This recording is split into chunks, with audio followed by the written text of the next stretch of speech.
치매 어머니 병원비 낸 것뿐인데 세금이 2,900만 원이라고요? 58세 정태호 씨는 치매 판정을 받은 어머니를 좋은 요양병원에 모시기로 했습니다. 동생과 함께 총 1억 원을 마련했고 그중 본인이 부담한 6천만 원을 어머니 통장에 입금했습니다.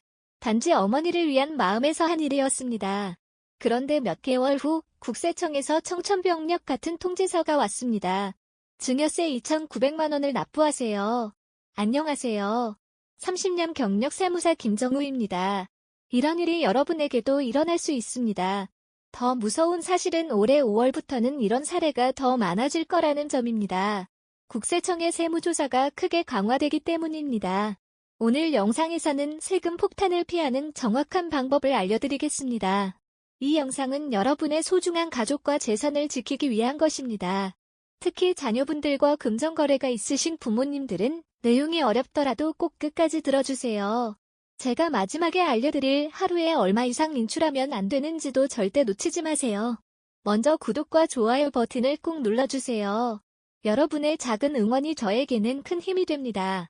지금부터 가족한 돈을 주고받는 올바른 방법과 5월부터 절대 하지 말아야 할 현금 인출 금액에 대해 쉽고 자세히 설명해드리겠습니다. 자, 그럼 시작해볼까요? 먼저 여러분이 꼭 알아두셔야 할 것이 있습니다. 하루에 현금 얼마를 인출하면 세무서에서 주목할까요? 바로 999만 원입니다. 많은 분들이 1,000만 원 이상 인출하면 금융정보분석원에 통보된다는 것을 알고 계십니다. 그래서 999만 원씩 여러 번 나눠서 찾으시는 경우가 많은데요. 이것이 바로 함정입니다. 국세청에서는 이런 식으로 현금을 인출하는 패턴을 스미핑이라고 부르며 특별 관리합니다. 매일 또는 며칠에 걸쳐 999만 원씩 인출하면 오히려 더 의심을 받게 됩니다. 특히 5월부터는 아이가 이런 패턴을 더 정확하게 잡아낸다고 합니다. 78세 이영호 할아버지는 손자의 결혼식을 앞두고 5천만 원을 마련하셨습니다. 은행에서 1,000만 원 이상 찾으면 통보된다더라는 이야기를 들으셔서 5일 동안 매일 999만 원씩 찾으셨어요. 그리고 손자에게 현금으로 주셨습니다. 그런데 몇 달 후 국세청에서 세무조사 통지서가 왔습니다. 이영호 할아버지는 증여세뿐만 아니라 이신거래 조사까지 받게 되셨습니다. 결국 손자는 1,000만 원이 넘는 증여세를 이영호 할아버지는 스트레스로 건강까지 잃으셨습니다. 이런 일이 여러분에게 일어나지 않았으면 하는 마음에서 오늘 몇 가지 중요한 내용을 알려드리겠습니다. 우선 가족 간에 돈을 왜 주고받나요? 그게 세 가지 경우가 있습니다. 첫째, 부모님이 자녀에게 도움을 주는 경우입니다. 결혼 자금, 집 구입 자금, 사업 자금 등을 지원하는 경우이지요. 둘째, 자녀가 부모님을 모시는 경우입니다. 정태호 씨처럼 부모님의 병원비나 요양비를 지원하는 경우입니다. 셋째, 형제자매나 친척 간에 일시적으로 돈을 빌려주는 경우입니다. 이런 경우 모두 국세청에서는 증여로 볼 가능성이 높습니다. 특히 증거가 부족하면 더욱 그렇습니다. 그렇다면 증여세는 얼마나 나올까요? 기본적으로 자녀에게는 10년 동안 5천만 원까지 증여세 없이 줄 수 있습니다. 하지만 그 이상은 세금을 내야 합니다. 세율은 10%부터 시작해서 금액이 커질수록 50%까지 올라갑니다. 정태호 씨처럼 6천만 원을 어머니 통장에 입금했다면 세무서에서는 이렇게 계산합니다. 아들이 어머니에게 6천만 원을 증여했다. 물론 실제로는 어머니 병원비를 내기 위한 것이지만 증거가 없으면 그냥 증여로 간주됩니다. 그런데 부모님이 자녀에게 주는 것과 자녀가 부모님에게 주는 것은 다릅니다.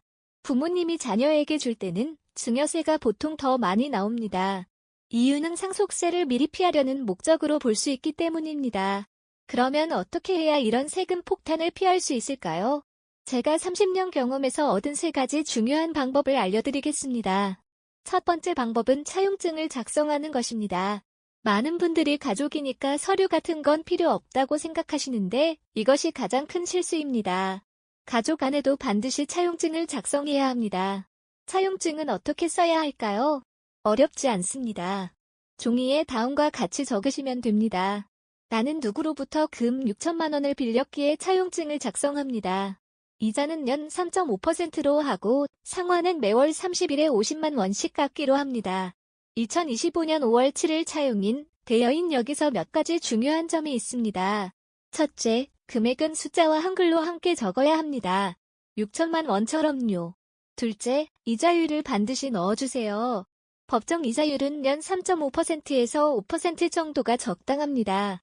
이자가 없으면 증여로 볼 가능성이 높아집니다. 셋째, 구체적인 상환 계획을 적어야 합니다. 언제, 얼마씩 갚을지 명확하게 적어두세요. 넷째, 날짜와 서명은 자필로 하는 것이 좋습니다. 컴퓨터로 타이핑하면 나중에 서명만 추가했다고 의심받을 수 있습니다. 가능하다면 공증을 받는 것이 가장 좋습니다. 공증 비용은 5만 원 정도로 나중에 생길 수 있는 세금에 비하면 아주 작은 금액입니다. 정태호 씨도 만약 어머니와 차용증을 작성해 두었다면 2,900만 원의 세금을 내지 않아도 되었을 겁니다. 어머니 병원비라는 증거가 되었을 테니까요. 두 번째 방법은 실제 거래 흐름을 만드는 것입니다. 차용증을 작성했다면 실제로 그대로 이행해야 합니다. 매월 정해진 날짜에 이자와 원금을 송금해야 합니다. 이때 중요한 것은 이체할 때 메모를 남기는 것입니다. 5월 이자 지급, 원금 일부 상환 이런 식으로 메모를 남겨두세요. 이 작은 메모가 나중에 아주 중요한 증거가 됩니다. 또한 상환 계획이 변경되면 반드시 서류로 남겨두세요. 예를 들어 코로나로 수입이 줄어 상환을 미루게 되었다면 간단한 상환 계획 변경 합의서를 작성하세요. 경제적 어려움으로 인해 2025년 9월부터 2026년 2월까지 상환을 유예하기로 합의함이라고 적고 양쪽 다 서명하면 됩니다. 제가 상담했던 진미선 씨는 이 방법을 잘 활용한 사례입니다. 진미선 씨는 아들의 결혼 자금으로 8천만 원을 지원했습니다. 하지만 증여가 아닌 대출 형식으로 했습니다. 차용증을 작성하고 매월 이자와 원금을 정확히 받았습니다. 세무조사가 나왔을 때 이 모든 증거를 제출했고 결국 증여세를 한 푼도 내지 않았습니다. 세 번째 방법은 증빙 자료를 체계적으로 관리하는 것입니다. 다음 자료들을 잘 모아두세요. 첫째, 통장 거래 내역. 돈을 보낼 때와 받을 때의 통장 내역을 출력해서 보관하세요. 둘째, 이체할 때 남긴 메모, 어머니 병원비, 아들 결혼 자금 대출 같은 메모가 중요합니다. 셋째, 문자나 카카오톡 메시지. 어머니, 이번 달 병원비 보냈습니다. 아들, 이번 달 이자 받았어. 같은 메시지도 좋은 증거입니다. 넷째, 차용증과 약정서. 처음 작성한 차용증과 나중에 변경된 약정서를 잘 보관하세요. 다섯째, 공증 서류. 공증을 받았다면 해당 서류를 잘 보관하세요. 이런 자료들은 최소 5년 이상 보관하는 것이 좋습니다. 세무조사는 보통 5년 이내의 거래를 대상으로 하기 때문입니다. 이제 여러분이 궁금해하실 만한 질문들에 답해드리겠습니다. 증여 비과세 한도는 얼마인가요? 자녀에게는 10년간 5천만 원, 배우자에게는 10년간 6억 원까지 증여세 없이 줄 수 있습니다. 하지만 이 금액을 넘으면 세금을 내야 합니다. 현금으로 주면 더 안전하지 않을까요? 절대 그렇지 않습니다. 오히려 더 위험합니다. 요즘은 현금 거래를 더 엄격하게 감시합니다. 하루에 1천만 원 이상 현금 거래는 금융정보분석원에 자동으로 보고됩니다. 그리고 은행에서 많은 현금을 인출한 후 나중에 다른 사람 통장에 그만한 금액이 입금되면 국세청에서는 쉽게 연결할 수 있습니다. 앞서 말씀드린 이영호 할아버지처럼 999만 원씩 여러 번 나눠서 인출하는 것도 위험합니다. 이런 패턴은 오히려 더 의심을 받습니다. 국세청에서는 이를 스미핑이라고 부르며 특별 관리합니다. 제가 상담했던 장모 씨는 이런 실수를 하셨습니다. 딸 결혼 자금으로 5천만 원을 주려고 했는데 5일 동안 매일 1천만 원씩 인출했습니다. 그리고 현금으로 딸에게 전달했죠. 딸은 이 돈으로 신혼집 보증금을 냈습니다. 그런데 부동산 거래는 모두 국세청에 신고됩니다. 딸의 소득으로는 보증금 마련이 어려웠기 때문에 국세청에서 자금 출처를 추적했습니다. 결국 현금으로 준 5천만 원이 발각되었고 증여세와 함께 가산세까지 내게 되었습니다. 무이자로 금전 거래를 해도 되나요? 가능하면 이자를 포함하는 것이 좋습니다. 이자 없는 대출은 증여로 의심받기 쉽습니다. 최소한 법정 이자율인 연 3.5% 정도는 설정하는 것이 안전합니다. 가족이니까 편하게 거래해도 되지 않을까요? 안타깝게도 그렇지 않습니다. 오히려 가족 간 거래일수록 더욱 꼼꼼하게 서류를 갖춰야 합니다. 국세청에서는 가족 간 거래를 더 면밀히 살핍니다. 왜냐하면 가족 간에는 증여세를 피하기 위해 대출로 위장할 가능성이 있다고 보기 때문입니다. 이제 정태호 씨 사례로 돌아가 봅시다. 정태호 씨가 어머니 병원비로 6천만 원을 보냈다면 어떻게 했어야 했을까요? 첫째, 어머니와 차용증을 작성했어야 합니다. 치매 치료 비용으로 6천만 원을 빌림이라고 명확하게 적어야 했습니다. 둘째, 가능하다면 병원에 직접 납부하는 것이 좋았습니다. 어머니 통장을 거치지 않고 병원에 직접 납부하면 증여로 볼려지가 줄어듭니다. 셋째, 병원비 영수증, 진단서 등 의료증비를 잘 보관했어야 합니다. 이런 서류들이 해당 금액이 정말 병원비로 사용되었다는 증거가 됩니다. 이제 특별히 주의해야 할 상황들을 알려드리겠습니다. 첫째, 부동산 거래 전후에는 특히 조심하세요. 부동산을 사거나 팔기 전후에 가족 간 큰 금액이 오가면 국세청에서 특히 주목합니다. 예를 들어 자녀가 집을 살 때 부모님이 갑자기 큰 금액을 보내면 증여로 의심받기 쉽습니다. 김경호 씨의 사례를 보면 아들이 아파트를 구입하기 일주일 전에 5천만 원을 보냈습니다. 아들은 이 돈으로 아파트 계약금을 냈고 나중에 아버지에게 빌린 돈이라고 주장했습니다. 하지만 차용증도 없고 이자 납부 내역도 없어서 결국 증여세를 내게 되었습니다. 둘째, 상속이 예상될 때도 조심하세요. 부모님의 건강이 좋지 않을 때 갑자기 큰 금액이 자녀에게 전달되면 국세청에서는 사전 상속으로 볼 수 있습니다. 특히 하루에 999만 원씩 현금을 인출하는 것은 가장 위험합니다. 이런 패턴은 국세청에서 특별 관리하는 스미핑 행위로 오히려 더 큰 의심을 받게 됩니다. 실제로 한 고객은 이렇게 했다가 큰 공경에 처했습니다. 매일 999만 원씩 인출하여 자녀에게 주었는데 나중에 의심거래로 지정되어 세무조사를 받았습니다. 증여세뿐만 아니라 탈세 의심까지 받게 되었지요. 그럼 가족에게 돈을 줄 때 어떻게 하는 것이 가장 안전할까요? 제가 추천하는 안전하게 가족에게 돈을 주는 방법을 알려드리겠습니다. 첫째, 의료비나 교육비는 직접 납부하세요. 자녀의 등록금이나 부모님의 병원비는 가능하면 본인이 직접 납부하는 것이 좋습니다. 중간에 상대방 통장을 거치지 않고 학교나 병원에 직접 납부하면 증여로 볼 가능성이 줄어듭니다. 둘째, 증여를 할 경우 비과세 한도 내에서 정식으로 증여 신고를 하세요. 자녀에게는 10년간 5천만 원까지, 배우자에게는 10년간 6억 원까지 증여세 없이 줄 수 있습니다. 이 한도 내에서도 증여 신고는 하는 것이 좋습니다. 신고 기간은 증여를 받은 날로부터 3개월 이내입니다. 셋째, 큰 금액은 여러 해에 나눠서 증여하는 것을 고려하세요. 한 번에 큰 금액을 주면 세율이 높아집니다. 예를 들어 자녀에게 1억 원을 주려면 2년에 나눠서 5천만 원씩 주는 것이 세금 측면에서 유리할 수 있습니다. 넷째, 부모님에게 돈을 드릴 때는 형제자매와 상의하세요. 나중에 상속 문제로 다툼이 생길 수 있습니다. 특히 부모님 병원비를 한 자녀가 부담할 경우 다른 형제자매들과 비용 분담에 대해 명확히 하고 기록을 남겨두는 것이 좋습니다. 자, 이제 이 모든 내용을 종합해서 가족한 금전거래 체크리스트를 만들어 드리겠습니다. 1. 가족한 거래도 반드시 차용증을 작성하세요. 금액, 이자율, 상환계획을 명확히 적으세요. 2. 이체할 때는 용도를 메모에 남기세요. 어머니 병원비, 아들 대학 등록금, 대출같이 명확하게 적으세요. 3. 정기적으로 이자와 원금을 상환하는 흐름을 만드세요. 실제 대출처럼 관리하세요. 4. 관련 증빙서류, 예를 들어 의료비 영수증, 등록금 납부증명서 등을 잘 보관하세요. 5. 하루에 999만 원씩 현금을 인출하는 스미핑은 절대 하지 마세요. 오히려 더 의심받습니다. 6.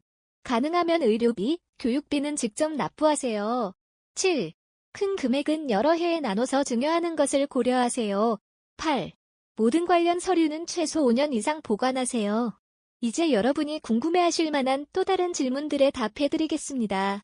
세무조사는 어떻게 시작되나요? 세무조사는 여러 경로로 시작될 수 있습니다. 가장 흔한 것은 금융정보분석원의 의심거래 보고입니다. 1천만 원 이상 현금 거래나 의심스러운 패턴의 거래는 자동으로 보고됩니다. 또한 부동산 거래, 시자금 출처 조사, 타인의 제보, 아이 데이터 분석 등을 통해서도 조사가 시작될 수 있습니다. 5월부터는 세무공무원 포상금 제도로 인해 더 많은 조사가 예상됩니다. 주변 사람들이 가족 간의 통장 돌려쓰기를 많이 하던데 위험한가요? 네, 매우 위험합니다. 통장 돌려쓰기는 가족 간에 서로의 통장을 사용하는 것을 말합니다. 예를 들어 부모님 통장에 자녀 급여가 들어가거나 자녀 통장으로 부모님 연금이 나가는 경우입니다. 이런 행위는 국세청에서 명의도용이나 차명계좌로 볼 수 있어 매우 위험합니다. 각자의 수입과 지출은 본인 명의 통장으로 해야 합니다. 증여세 신고는 어떻게 하나요? 증여세 신고는 증여받은 날로부터 3개월 이내에 해야 합니다. 홈택스 홈페이지나 관할 세무서를 방문하여 신고할 수 있습니다. 신고서 작성이 어렵다면 세무사의 도움을 받는 것이 좋습니다. 비과세 한도 내 증여도 신고하는 것이 안전합니다. 세무조사가 나온다면 어떻게 대응해야 하나요? 침착하게 대응하는 것이 중요합니다. 세무조사 통지를 받으면 우선 세무사와 상담하세요. 관련 서류를 모두 정리하고 거래의 진실성을 입증할 수 있는 증거를 준비하세요. 특히 차용증 이자 납부 내역 관련 메시지 등이 중요합니다. 조사관과의 면담에서는 솔직하게 대응하되 불필요한 정보는 자발적으로 제공하지 마세요. 이제 가장 중요한 내용 5월부터 하루에 현금 이만큼 절대 뽑지 말아야 하는 금액에 대해 말씀드리겠습니다. 결론부터 말씀드리면 5월부터는 하루에 500만 원 이상 현금을 인출하는 것을 피하세요. 기존에는 1천만 원 이상 인출 시 금융정보분석원에 자동 통보되었지만 5월부터는 스미핑 방지를 위해 500만 원 이상 현금 인출도 특별관리 대상이 됩니다. 특히 며칠에 걸쳐 반복적으로 인출하는 패턴은 더욱 위험합니다. 3일 동안 매일 500만 원씩 인출하면 AI 시스템이 이를 이심거래로 표시하고 추적할 가능성이 높습니다. 그렇다면 큰 금액이 필요할 때는 어떻게 해야 할까요? 첫째, 가능하면 계좌이체를 활용하세요. 현금보다는 계좌이체가 훨씬 안전합니다. 이체할 때 용도를 명확히 메모에 적어두세요. 둘째, 자동차 구매 같은 정당한 현금 사용 목적이 있다면 해당 증빙을 미리 준비하세요. 예를 들어 자동차 구매 계약서, 인테리어 견적서 등을 은행에 제시하면 큰 금액도 안전하게 인출할 수 있습니다. 셋째, 정말 불가피하게 현금이 필요하다면 여러 은행의 계좌를 활용하는 것보다는 한 은행에서 정직하게 목적을 밝히고 인출하는 것이 좋습니다. 여러 은행에서 소액씩 인출하는 것은 오히려 더 의심을 살 수 있습니다. 이제 실제 사례를 통해 좀 더 구체적으로 설명해 드리겠습니다. 박영미 씨는 73세 어머니가 갑자기 쓰러져 입원하게 되었습니다. 병원비로 4천만 원이 필요했고 급하게 자신의 통장에서 현금을 인출했습니다. 은행에서 1,000만 원 이상 인출하면 통보된다는 이야기를 들어서 4일 동안 매일 1,000만 원씩 인출했습니다. 그런데 이 과정에서 은행 직원이 일심 거래로 금융정보분석원에 보고했고 결국 세무조사가 시작되었습니다. 박영미 씨는 어머니 병원비라고 설명했지만 증빙이 부족했습니다. 그런데 박영미 씨의 어머니는 별다른 소득 없이 통장에 갑자기 4천만 원이 입금된 것으로 나타났습니다. 결국 증여로 간주되어 세금이 부과되었습니다. 박영미 씨가 어떻게 했어야 했을까요? 첫째, 병원에 직접 납부했어야 합니다. 어머니 통장을 거치지 않고 병원에 직접 납부하면 증여로 볼려지가 줄어듭니다. 둘째, 꼭 현금이 필요했다면 한 번에 정직하게 인출했어야 합니다. 은행에 병원 입원 확인서를 제시하고 병원비 납부 목적임을 밝히면 큰 금액도 안전하게 인출할 수 있습니다. 셋째, 형제자매가 있다면 함께 비용을 분담하고 이를 문서화했어야 합니다. 어머니 병원비로 4천만 원이 필요하여 3만 매가 각각 분담하기로 함, 이런 내용의 문서를 작성하고 모두 서명해 두는 것이 좋습니다. 다음은 이지영 씨의 사례입니다. 이지영 씨는 아들의 결혼식을 앞두고 신혼집 보증금 3천만 원을 지원하기로 했습니다. 아들에게 계좌이체를 했고 아들은 이 돈으로 전세 계약을 했습니다. 나중에 세무조사가 나왔을 때 이지영 씨는 아들에게 대출해준 것이라고 주장했지만 차용증이 없었고 이자 납부 내역도 없었습니다. 결국 증여로 간주되어 세금을 내게 되었습니다. 이지영 씨가 어떻게 했어야 했을까요? 첫째, 아들과 차용증을 작성했어야 합니다.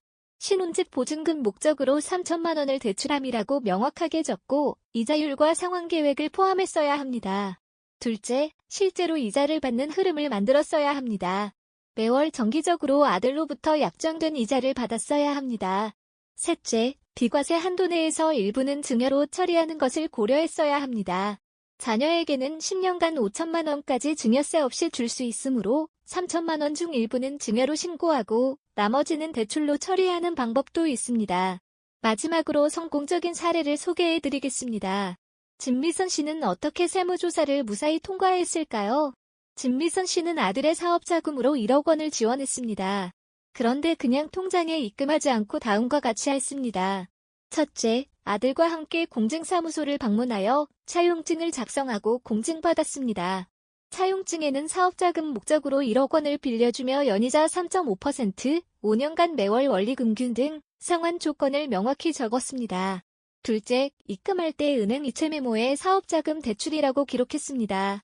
셋째, 아들은 약속대로 매월 이자와 원금을 상환했고 이체 메모에도 5월 이자 및 원금 상환이라고 기록했습니다. 넷째, 관련 서류를 모두 보관했습니다. 아들의 사업계획서, 차용증, 공증서류, 통장거래 내역 등을 체계적으로 모았습니다. 다섯째, 아들과 주고받은 문자 메시지도 보관했습니다. 이번 달 이자 보냈어요. 잘 받았습니다. 감사합니다. 같은 일상적인 대화도 증거가 됩니다. 진미선 씨는 세무조사가 나왔을 때 이 모든 증거를 제출했고 결국 정상적인 가족한 대출로 인정받아 세금을 한 푼도 내지 않았습니다. 여기서 중요한 점은 준비된 사람과 준비되지 않은 사람의 차이입니다. 같은 상황이라도 증거를 잘 갖춘 사람은 세금 폭탄을 피할 수 있고 그렇지 않은 사람은 큰 세금을 내게 됩니다. 이제 5월부터 변경되는 세무조사 환경에 대해 좀 더 자세히 알려드리겠습니다. 첫째, 세무공무원 포상금 제도가 도입됩니다. 탈세 적발 시 세무공무원에게 최대 1억 원까지 포상금이 지급됩니다. 이로 인해 세무조사가 더 적극적으로 이루어질 것으로 예상됩니다.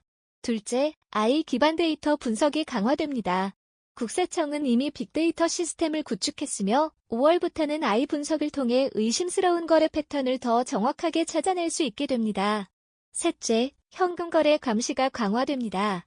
기존에는 1,000만 원 이상 현금 거래만 보고되었지만 5월부터는 스미핑 방지를 위해 500만 원 이상 현금 인출도 특별관리 대상이 됩니다.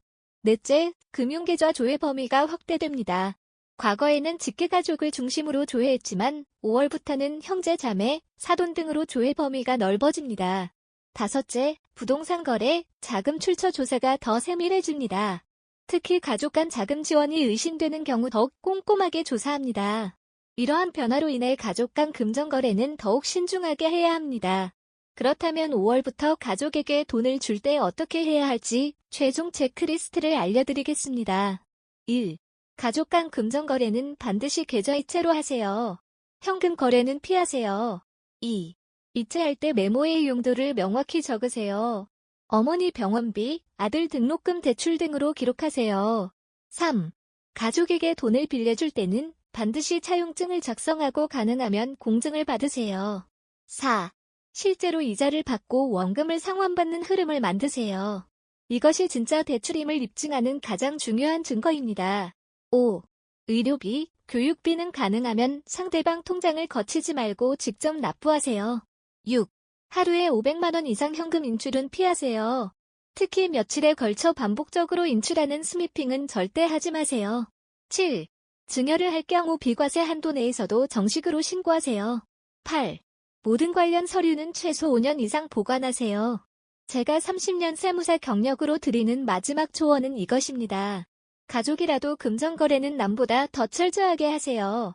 남보다 더 철저하게 해야 하는 이유는 간단합니다. 국세청에서는 가족 간 거래를 더 의심하기 때문입니다. 남이라면 이자 없이 돈을 빌려주지 않겠지만 가족이라면 그럴 수 있다고 보는 것이지요. 그래서 가족 간 거래일수록 더 완벽한 증거가 필요합니다. 이제 정태호 씨 이야기로 돌아가 볼까요? 정태호 씨는 어머니 병원비 6천만 원을 입금했다가 2,900만 원의 세금 폭탄을 맞았습니다. 그런데 만약 정태호 씨가 이 영상을 보고 적절히 대응했다면 어땠을까요? 첫째, 어머니와 차용증을 작성하고 공증을 받았을 겁니다. 둘째, 병원에 직접 납부하거나 어머니 통장을 거쳐야 한다면 이체 메모에 치매 치료 비용이라고 명확히 적었을 겁니다. 셋째, 병원비 영수증, 진단서 등 의료 증빙을 잘 보관했을 겁니다. 넷째, 동생과 함께 부담한다면 부담 비율과 방식을 문서화했을 겁니다. 이렇게 했다면 정태호 씨는 세무조사에서 이 돈은 증여가 아닌 의료비 지원임을 입증할 수 있었을 것입니다. 결과적으로 2,900만 원의 세금을 내지 않아도 되었겠지요. 세무조사는 실제로 진실을 찾는 과정입니다. 정당한 거래였다면 그에 맞는 증거를 갖추는 것이 중요합니다. 증거가 있으면 세금 폭탄은 피할 수 있습니다. 여러분, 잊지 마세요. 5월부터는 하루에 현금 500만 원 이상 인출하는 것을 피하세요. 특히 며칠에 걸쳐 반복적으로 인출하는 스미핑은 절대 하지 마세요. 이것은 오히려 더 큰 의심을 받게 됩니다. 그리고 가족이라고 해서 편하게 돈을 주고 받지 마세요. 오히려 더 꼼꼼하게 서류를 갖추고 실제 거래처럼 관리하세요. 그래야 나중에 세금 폭탄을 피할 수 있습니다. 마지막으로 몇 가지 꿀팁을 더 드리겠습니다. 첫째, 자녀 교육비는 증여세 걱정 없이 지원할 수 있습니다. 학교에 직접 납부하는 등록금, 학원비 등은 증여세가 과세되지 않습니다. 단, 자녀 통장에 입금했다가 나중에 학교에 납부하는 방식은 증여로 의심받을 수 있으니 주의하세요. 둘째, 주택 청약 종합저축 등 재산 형성 목적 저축에 매월 일정 금액을 지원하는 것은 비교적 안전합니다. 매월 일정한 금액이라면 생활비 지원으로 볼 가능성이 높습니다. 셋째, 결혼자금은 혼례비용으로 인정받을 수 있습니다. 결혼식 비용, 신혼여행 비용 등은 증빙을 갖추면 증여세가 과세되지 않을 수 있습니다. 단, 신혼집 보증금 같은 재산 형성 목적 지원은 증여에 해당합니다. 넷째, 증여세 계산은 생각보다 복잡합니다. 10년간 5천만 원 비과세 한도 외에도 증여받는 분의 나이, 관계, 증여 목적 등에 따라 세율이 달라집니다. 큰 금액을 주고받을 때는 미리 세무사와 상담하는 것이 좋습니다. 다섯째, 상속이 예상된다면 미리 계획을 세우세요. 부모님이 연로하시다면 갑작스러운 상황에 대비해 상속 계획을 미리 세워두는 것이 좋습니다. 가족회의를 통해 상속 방식을 결정하고 필요하다면 미리 증여하는 방법도 고려해 볼 수 있습니다. 여러분, 오늘 설명한 내용이 조금은 복잡하게 느껴지실 수도 있습니다. 하지만 중요한 것은 증거입니다. 정당한 거래라면 그에 맞는 증거를 갖추는 것이 핵심입니다. 다시 한번 5월부터 꼭 기억하셔야 할 내용을 정리해드리겠습니다. 첫째, 하루에 현금 500만 원 이상 인출하는 것을 피하세요. 특히 며칠에 걸쳐 비슷한 금액을 반복해서 인출하는 스미핑은 절대 하지 마세요. 둘째, 가족한 금전거래는 계좌이체로 하고 용도를 명확히 기록하세요. 셋째, 대출이라면 차용증을 작성하고 실제로 이자와 원금을 상환하는 흐름을 만드세요. 넷째, 증여라면 비과세 한도 내에서 정식으로 신고하세요. 다섯째, 의료비, 교육비는 상대방 통장을 거치지 말고 직접 납부하세요. 여섯째, 모든 관련 서류는 최소 5년 이상 보관하세요. 30년 세무사 경력으로 볼 때 세금 문제는 미리 준비하면 쉽게 해결됩니다. 하지만 문제가 생긴 후에는 해결하기가 매우 어렵습니다. 그래서 오늘 이 영상을 통해 여러분이 미리 준비하실 수 있기를 바랍니다. 특히 우리 부모님 세대는 가족이니까 돈을 주고 받는 것이 자연스럽다고 생각하시는 경우가 많습니다. 하지만 세금 제도는 그런 마음을 이해해주지 않습니다. 가족이라도 금전거래는 증거가 필요합니다. 사랑하는 가족을 위한 마음으로 시작했지만 준비가 부족해 세금 폭탄을 맞는 일이 없기를 진심으로 바랍니다. 여러분의 소중한 가족과 재산을 지키는데 오늘 영상이 조금이나마 보탬이 되었기를 바랍니다. 궁금한 점이 있으시면 언제든지 댓글로 질문해주세요. 제가 아는 한 성심껏 답변해드리겠습니다. 그리고 이런 유익한 정보를 더 많은 분들이 알 수 있도록 좋아요와 구독 그리고 알림 설정도 부탁드립니다. 여러분의 관심이 더 좋은 콘텐츠를 만드는 원동력이 됩니다. 오늘도 영상 시청해주셔서 감사합니다. 세무사 김정우였습니다. 여러분 모두 건강하시고 행복한 하루 되세요. 감사합니다.